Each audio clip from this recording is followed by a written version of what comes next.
give your interview. Hi everyone, my name is Wilson Chang. I'm running for State Assembly District 24.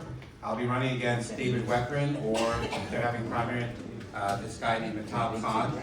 I'm 48, turning 49. I'm going to be I'm an immigrant. I'm a small business owner. I've been through quite a bit in terms of as a county committee member since 2022. I've been learning about the process, trying to do things the right way, understanding the system, learning about how the assembly works, and we got a lot of problems coming down our pipe.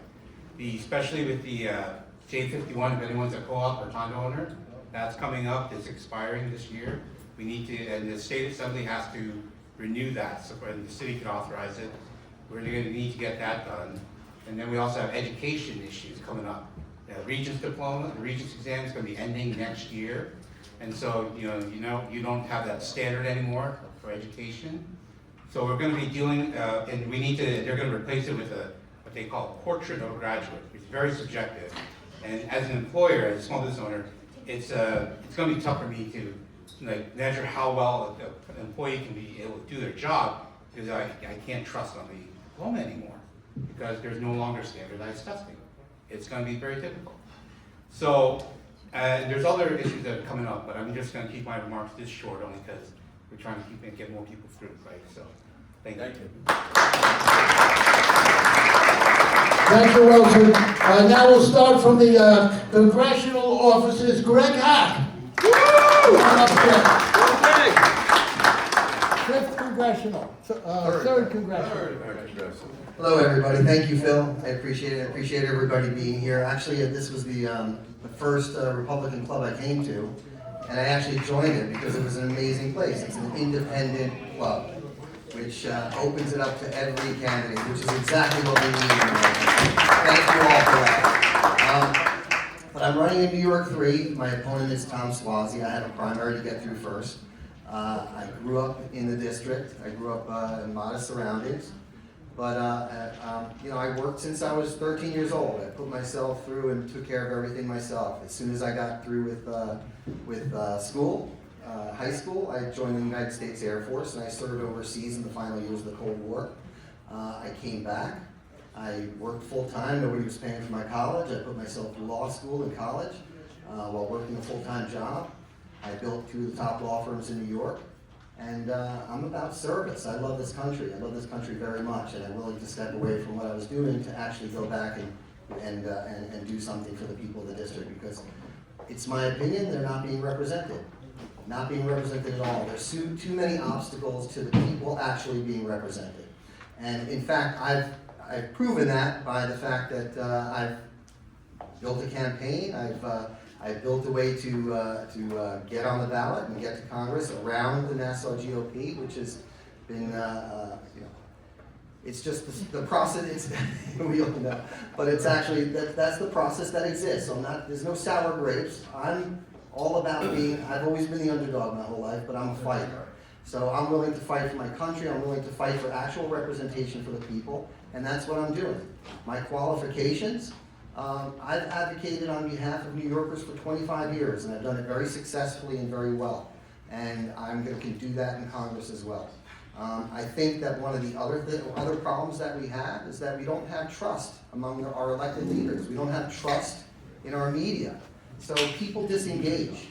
And when people disengage, our republic dies. Because people disengage, they feel like they don't have a say in their own destiny, and they disengage from the political process. I'm trying to change that. I believe in you. I believe in you as voters. I believe in you as Americans. And that's why I'm putting my own money up, because I believe in you. And I'm willing to do this because I want to make sure that we have actual representation. And we don't have it right now. We have elected leaders who get all their money from special interests, from the party, because they want to do the bidding of those people. I'm looking to do the bidding for you. So I'm putting my own money up. I'm taking a bet on you. My wife doesn't like that so much, but I'm willing to bet on you. But she does. She's a very good lady, so I don't want to say. She's probably watching this. But yeah, that's what I think the real problem is. We don't have real trust among our trust between the electorate and our representatives. And I know that I'm the absolute right candidate to make that better. for you to trust, because I've built trust my entire life. I've remained worthy of that trust, and I've done very well for the people around me. I've done right by the people around me. You can look at anything in my background, and you will see just a wake of doing right by the people around me. I've always put people over profits. I've always put God, country, and family above everything else, and I'm going to do that for you. So God bless you all, and thank you very much. Thank you, Greg. Okay, now we're going to hear from George Marsh, running for Congress in the 5th Congressional District. George? Good evening, everybody. My name is George Marsh, and I am not a politician. New to this, I am honored that I've been invited to this beautiful place. The oldest Republican club in America? In America. Wow. I never thought I would. Anyway, truly, as I said, I'm new to this, and what Greg said about our country, there's a lot of division out there. There's a lot of distrust on our electrical elections. You know, there's a lot of people don't want to get out there anymore. I'm a Queens guy all my life, and I grew up in the hood, and truly, I'm gonna have to go back there and talk to the people. There's a lot of projects in my district, and that's what I do. I listen to people. I'm a big brother of a 26-year-old since he was 16, and I just advocate for the people. I listen to their needs. Going for the Republican petition, it was very easy for me. My district is very, I have to go into the other neighborhoods and tell them and listen to them and what their needs are. And that's Far Rockaway, Jamaica, Ozone Park, Richmond Hill. And those are the ones that I've got to build the trust with. Those are the ones I got to listen to. Those are the ones that I got to convince that on election day, you got to come out and vote. That's what we're seeing. They're not coming out and vote. They don't care. They don't think their vote counts. I got a lot of that. And the reason I'm here is because my Democratic opponent was uncontested. And that's a shame in itself, because for me to be up here, when I first was told this, I said, I'm going to Mexico. And I got caught in Mexico with a snowstorm, and I couldn't get back. But when I got back, I was told nobody stepped up in the Republican Party, and I wasn't going to have that, because I believe in the American way. And that's why I'm here. And I'll learn this whole thing. But there's one thing that God has given me: the love for America and the ambitious and his voice. Thank you. Thank you, George, for running. And this is going to be your interview, and you'll get some questions, I'm sure, and don't be afraid to ask the tough questions, to prepare these great candidates for the battlefield. Okay, next we're going to hear from Juan Pagan, another congressional candidate. I'm sorry, 18. Tell why you got on fire. Well, I want to say thank you, all of you, for being here, because if you're here, it's because you have an interest in the United States of America. You want to keep America, America. I'm robbing a line from Larry Block's song, Keep America, America.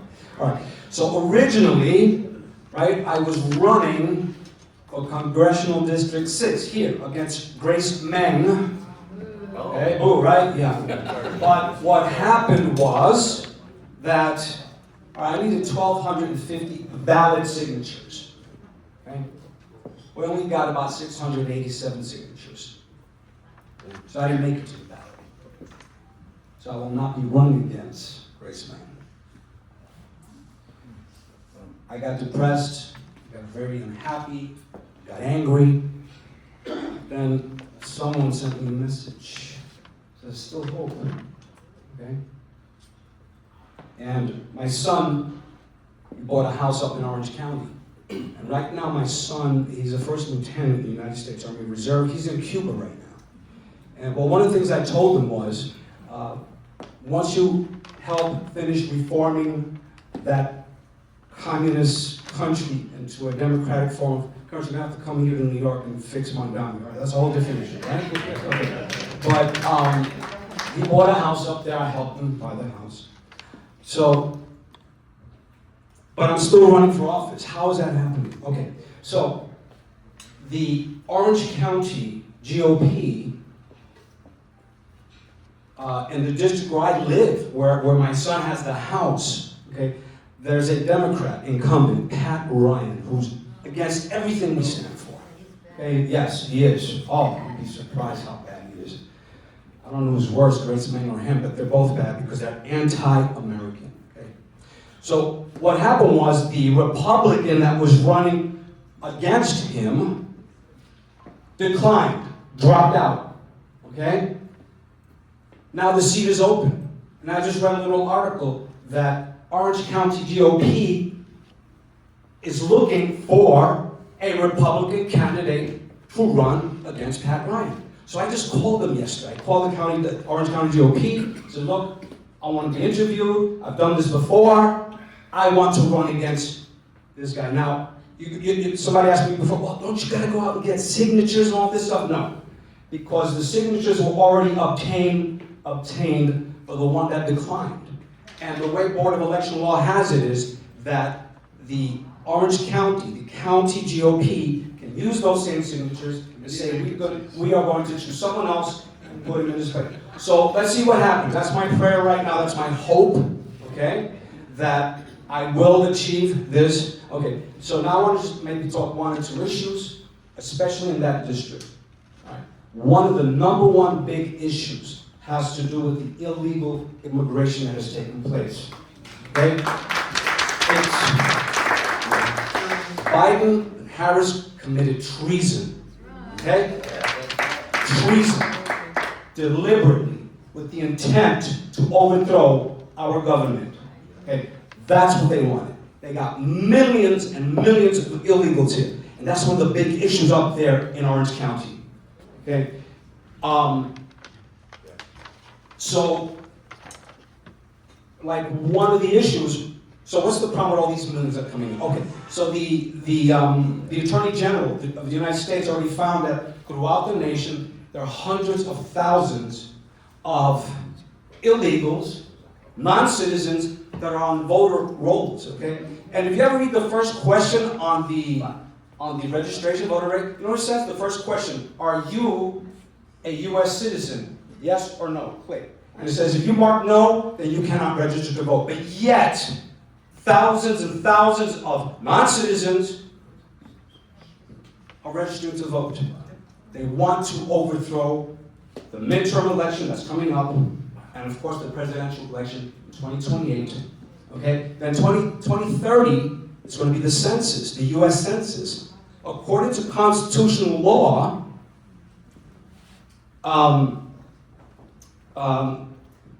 the census counts everyone, regardless. You could be an illegal, non-citizen, you will be counted.